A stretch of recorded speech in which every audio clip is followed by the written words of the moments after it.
이성균 목사님 또 이민모 목사님 참 성실하게 신실하게 선교 사역을 잘하고 계십니다. 그게 얼마나 감사한지 올 한 해도 선교에 동참해 주시고 함께 해주신 모든 교우들께 감사하고 내년에도 우리 교회가 갈수록 선교의 지병이 더 넓혀지고 하나님께서 부으시는 은혜 가운데 더 크게 쓰임받는 더 열방으로 뻗어가고 열방을 섬기는 우리 교회가 되기를 주님의 이름으로 축복합니다.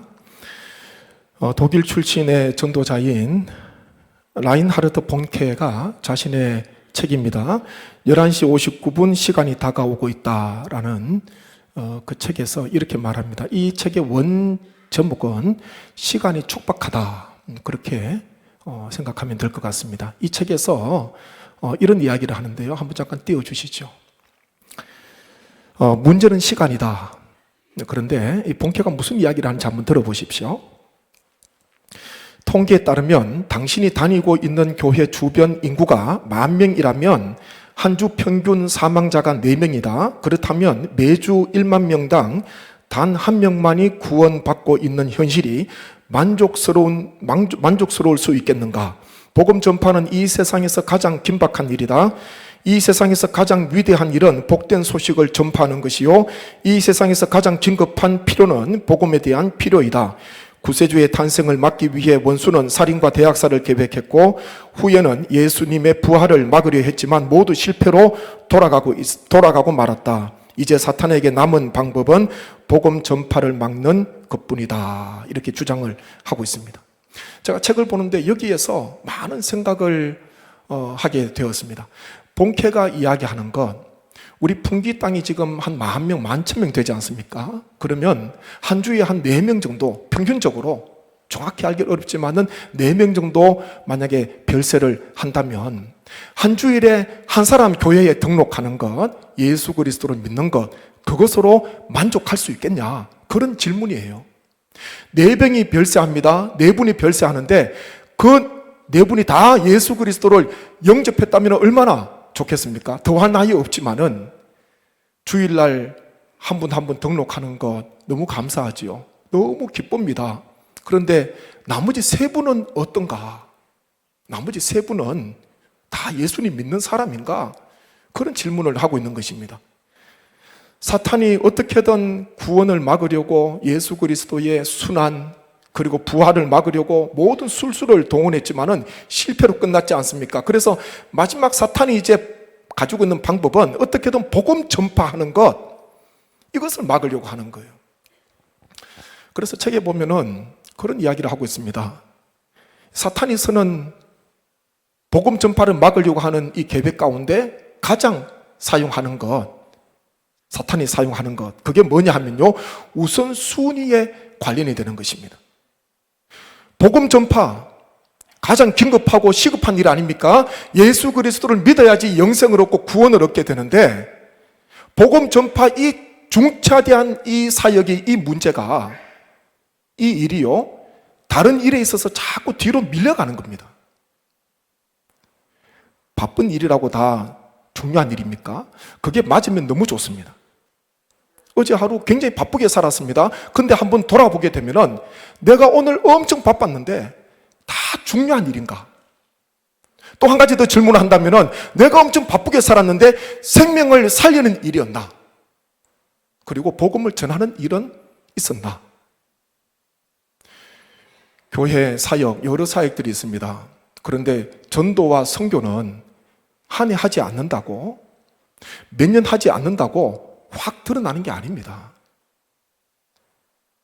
그렇기에요, 사탄은, 원수는 우선순위에서 더 급한 일을 집중하게 하도록 하면서 우선순위에서 가장 시급하고 긴급한 이 복음 전파, 전도와 선교의 문제를, 이 사역을 자꾸 뒤로 그냥 밀려가게 하는 거예요.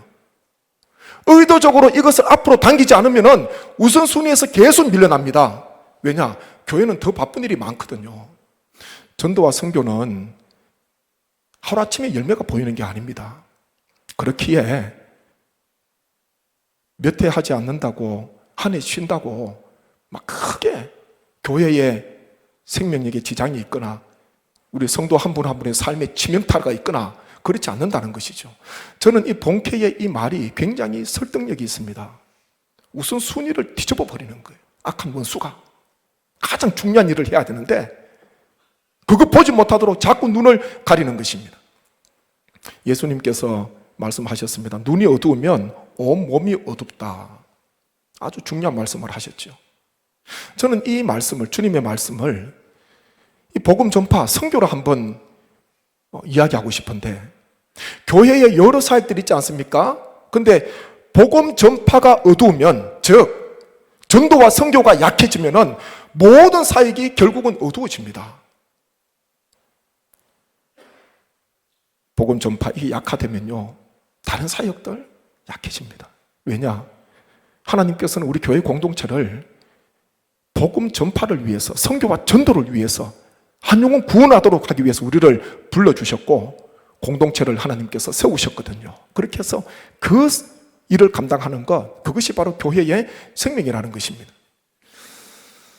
오늘 말씀은 예수님께서 천국은 마치 그렇게 비유가 시작이 되는데, 천국에 대한 여러 비유 가운데 포도원 품꾼들에 관한 그런 비유입니다.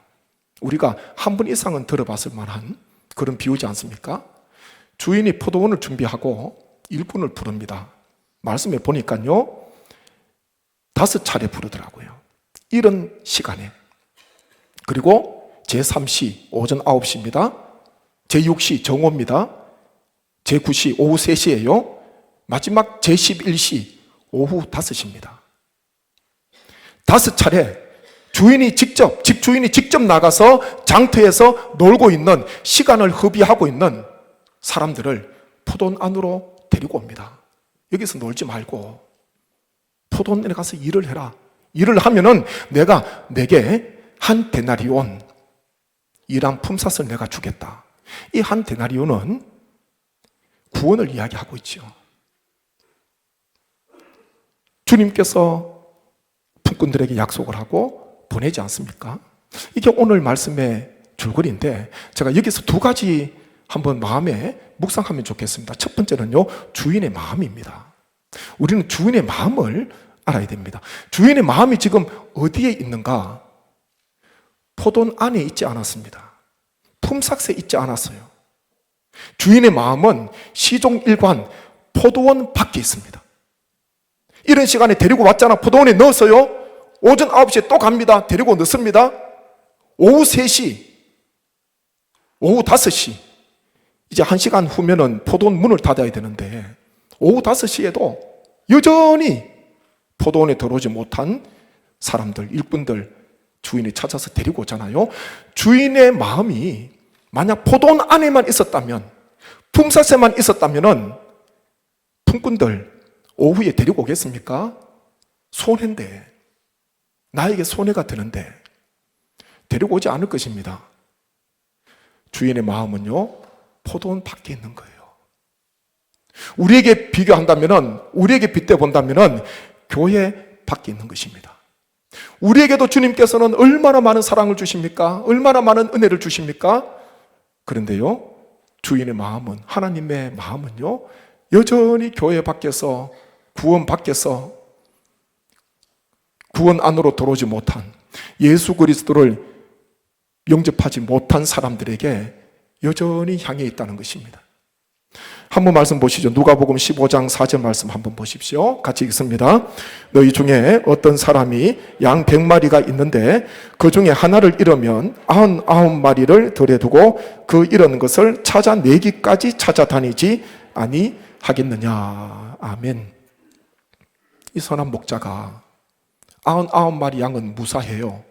문제 없습니다. 근데 우리 밖에 있는 한 마리 양, 잃어버린 한 마리 양, 말씀해 보니 어떻게 하고 있습니까? 말씀해 보니까 그 잃은 것을 찾아내기까지 찾아다니지 아니하겠느냐. 그리고 결국은 찾아서 어깨에 메고요, 찾아서 와서 잔치를 하는 거예요. 잃었다가 다시 찾았다. 세상적인 경제적인 논리로 본다면 이해가 잘 되지 않습니다. 주인에게 여전히 99마리 양이 있는데, 포도원 안에서 일하는 사람들 많이 있는데, 주인은요, 오후 5시에도 품꾼을 찾고 있어요. 문이 곧 닫히는데. 우리 안에 99마리 수많은 양들이 있는데 한 마리 양을 찾아다니게 됩니다. 이 주인의 마음이에요. 하나님 아버지의 마음입니다. 하나님께서 어떤 교회를 기뻐하실까? 어떤 성도를 기뻐하실까? 여전히 세상에서 믿지 않는 사람들, 아직도 포도원 안으로, 우리 안으로, 구원 안으로 들어오지 못한 사람들, 그 사람에게 어떻게든 마음을 가지고 큰 열매, 큰 수확 거둘 수 없다 하더라도 그들에 대한 마음을 잃어버리지 않는 것, 그거 우리 주님께서 기뻐하실 줄로 믿습니다. 우리 교회가 하나님 아버지의 마음을 기억하면요, 하나님 아버지의 마음을 어떻게든 따르려고 하면은 우리 하나님께서 은혜도 주시고 능력도 주시고 우리 교회도 세워주시고 우리의 삶도 하나님께서 힘있게 인도해 주실 줄 믿습니다. 또 한 가지는요, 오후 5시에도 기회가 남아있다는 것, 그게 중요합니다. 그래서 제가 오늘 설교 제목을 오후 5시에도 그렇게 정했잖아요. 좀 전에 말씀을 드렸지만 오후 5시에 오는 일꾼 큰 도움 안 됩니다. 주인에게 1시간 뒤면은 포도원 문을 닫는데 5시에 왔어요. 옷 갈아입고 인수인계 받으면 집에 가야 돼요. 일을 할 수가 없어요. 와서 이제 이름 이야기하고 인부 이제 옷 받아가지고 이것저것 연장 챙기다 보면 자 이제 문 닫습니다. 집에 가세요. 그렇게 되잖아요. 근데 주인은요 오후 5시에도 이게 은혜더라고요. 이게 하나님 아버지의 마음이에요. 하나님 아버지의 열정이 아무런 도움이 안 됩니다. 5시에 오는 일꾼, 근데 주인이 나갔어요. 데리고 오잖아요. 한번 6절 7절 보십시오. 6절 7절 같이 한번 읽습니다. 성경책 보십시오. 제11시에도 나가보니 서 있는 사람들이 또 있는지라 이르되 너희는 어찌하여 종일토록 놀고 여기 서 있느냐 이르되 우리를 품꾼으로 쓰는 이가 없음이니이다. 이르되 너희도 포도원에 들어가라 하니라. 아멘. 오후 5시에도 곧 포도원 문이 닫힙니다. 구원의 문이 닫히는데 오후 5시에도 한 명이라도 더 포도원 안에 들어와서 그 일을 하지 못해도요 똑같이 주인은 한 데나리온, 이른 시간 오전 9시에 온 사람뿐만 아니라 오후 5시에 온 사람에게도 한 데나리온 구원을 허락해 주신다 말씀하고 있습니다. 우리가 남은 인생 어디에 집중하시겠습니까? 제가 명절 때마다 말씀을 드리지요. 우리에게 있어서 명절은 전도하는 기회가 돼야 됩니다. 전도하는 기회가 돼야 돼요. 내 가족부터, 친척부터, 가까이 있는 사람부터 혹시나 믿지 않는 분이 있으면 어떻게든 복음을 전해야 됩니다. 어떻게든. 나머지 추수는 하나님께 맡겨드리고 하나님께 올려드리고 어떻게든 복음 전해야 돼요.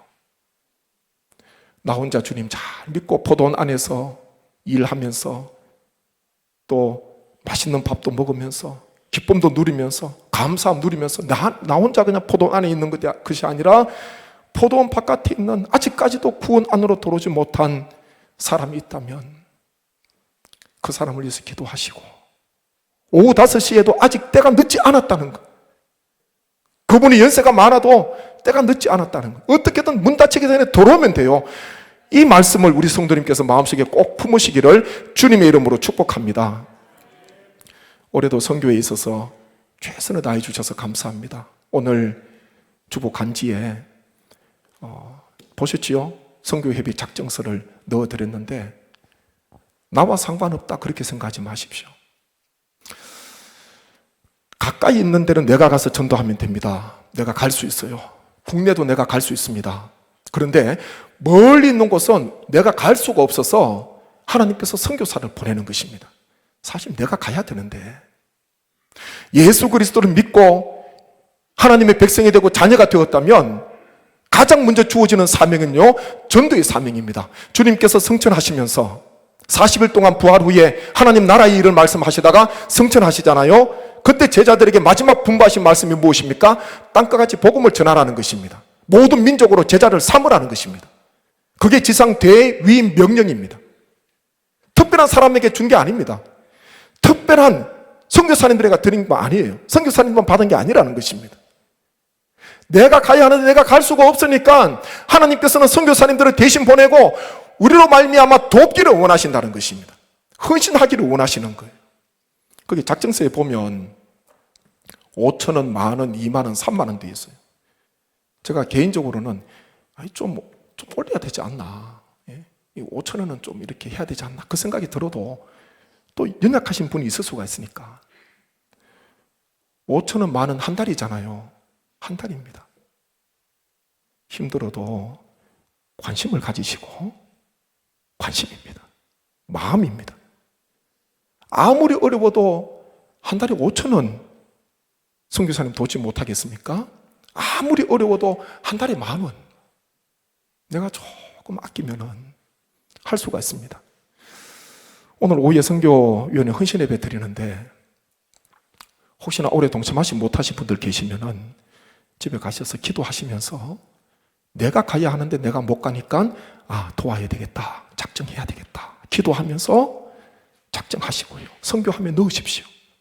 다 돕는 액수는 다를 수가 있지만은 저는 마음에 바람이 있습니다. 우리 모든 성도님, 이미 구원받았고 포도원 안에 들어와 계시는 우리 모든 성도님 한 분 한 분이 다 선교에 동참하시고 전도에 동참하시기를 간절히 축복합니다.